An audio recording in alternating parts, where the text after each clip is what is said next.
রোজা ভঙ্গ হওয়ার কারণ কি, এটা মোটামুটি আমরা কম বেশি সবাই আমরা জানি যে যদি আপনি কোনো কিছু গিলে খেয়ে ফেলেন তাহলে রোজা ভেঙে যাবে। অনেক সময় আমরা রমজান মাসে গড়গড়া করি, রমজান মাসে বেশি গড়গড়া করবেন না। ইচ্ছাকৃত যদি এই পানিটা ঢুকে যায় তাহলে কিন্তু আপনার রোজা নষ্ট হয়ে যাবে, রোজা ভেঙে যাবে একেবারে।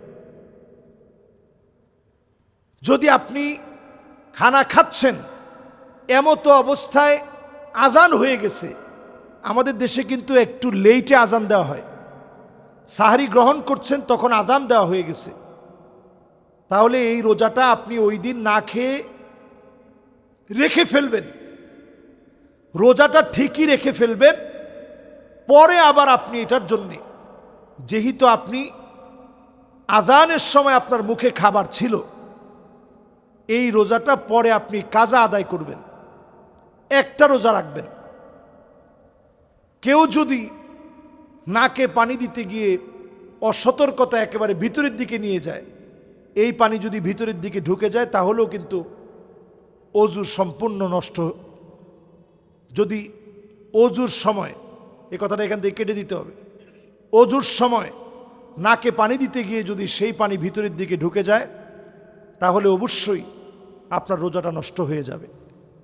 স্ত্রীর কাছে আপনি আলিঙ্গন করতে গিয়ে যদি সে অবস্থায় আপনার শক্তিমত্তার সঙ্গে যদি কোনো পুরুষের বীর্যপাত হয় তাহলে আপনার শুধুমাত্র কাজা করলে চলবে না, কাফারা দিতে হবে, লাগাতার আপনাকে 60টা রোজা রাখতে হবে।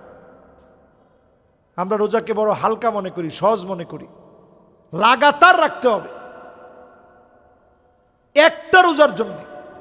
তাহলে আপনি চিন্তা করেন, এরপরে রোজা ভঙ্গের কারণ হচ্ছে আমরা অনেক সময় ছোলা বুট টুট এগুলো অনেক সময় আমরা মুখের মধ্যে বেজে আছে। অনেকের বদভ্যাস হচ্ছে মুখে কিছু থাকলেই এটা মুখ থেকে গিলে ফেলি। এটা যদি একটা মটরশুঁটি একটা বোটের পরিমাণ হয়, এরকম যদি কোনো কিছু আপনার গলা দিয়ে নেমে যায় তাহলে কিন্তু আপনার রোজা ভেঙে যাবে। গ্লুকোজ জাতীয় কোনো কিছু, শক্তিবর্ধক কোনো কিছু আপনি আপনার শরীরের ভিতরে প্রবেশ করালেন দুর্বলতা কাটানোর জন্যে, এই অবস্থায় কিন্তু আপনার রোজাটা ভেঙে যাবে। আপনি যদি এমন কাজ করান, যেমন আপনি মনে করেন আপনি আপনার শরীর থেকে এত পরিমাণ বমি হয়েছে যে বমির কারণে একেবারে নাক মুখ ভর্তি হয়ে বমি হয়েছে, আপনি অসুস্থ হয়ে গেছেন প্রচণ্ড, এ অবস্থায় আপনি একটা রোজা রেখে নেবেন। শুধু ওই দিনের রোজাটাই আপনি অসুস্থ হয়ে যাওয়ার কারণে মুখ ভরে নাক ভরে বমি হওয়ার কারণে আপনার রোজাটা ভেঙে গেছে, আপনি শুধু একটা রোজারই শুধু কাফারা আদায় করবেন। এই একটা রোজারই আপনি কাজা আদায় করবেন, কাফারা না, একটা রোজার কাজা আদায় করবেন। আশা করি বুঝতে পেরেছেন ইনশাআল্লাহ। এরপর এক ভাই প্রশ্ন করেছেন যে রমজান মাসে আমি বিয়ে করতে পারবো কিনা। হ্যাঁ, রমজান মাসে বিয়ে করাতে ইসলামের মধ্যে কোনো বাধা নেই, কারণ ইসলাম তার নির্দিষ্ট একটা হুদুদ, একটা সীমানা মেপে দিয়েছে। নির্দিষ্ট সময়ে হালাল স্ত্রীর কাছে আপনি যেতে পারবেন না, এই সীমানা ইসলাম আপনাকে নির্ধারণ করে দিয়েছে। তাই বলে আপনি রমজান মাসে বিয়ে করতে পারবেন না এমনটা না। রমজান মাসে সাহাবায়ে কেরাম বিয়ে করেছেন, তাবিরা বিয়ে করছেন, তাবিরা বিয়ে করছেন, বড় বড় অনেক উলামায়ে কেরাম রমজান মাসে বিয়ে করছেন, কোনো অসুবিধা নেই। রমজান মাস এটা তো বরকতের মাস, এ মাসের সব দিকে বরকত। আপনি রমজান মাসের পূর্ণ বরকত নেওয়ার জন্য বিয়ে যদি করেন কোনো অসুবিধা নেই। কোনো কিতাবের ভিতরে এমনটা নাই যে রমজান মাসে তোমরা বিয়ে করবে না। নবীজি যেটা নিষেধ করে নাই ওইটা আমরা নিষেধ করার তো কোনো সুযোগ নেই।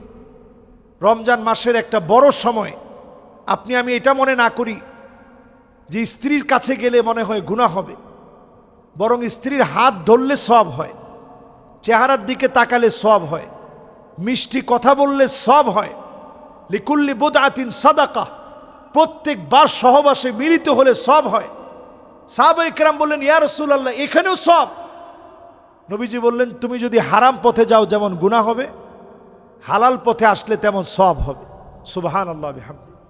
কাজেই শরিয়া অত্যন্ত স্পষ্ট, অত্যন্ত সহজ। এজন্য ইসলাম আপনাকে যেটা নিষেধ করে নাই, আপনি নিষেধ করার কোনো সুযোগ নাই।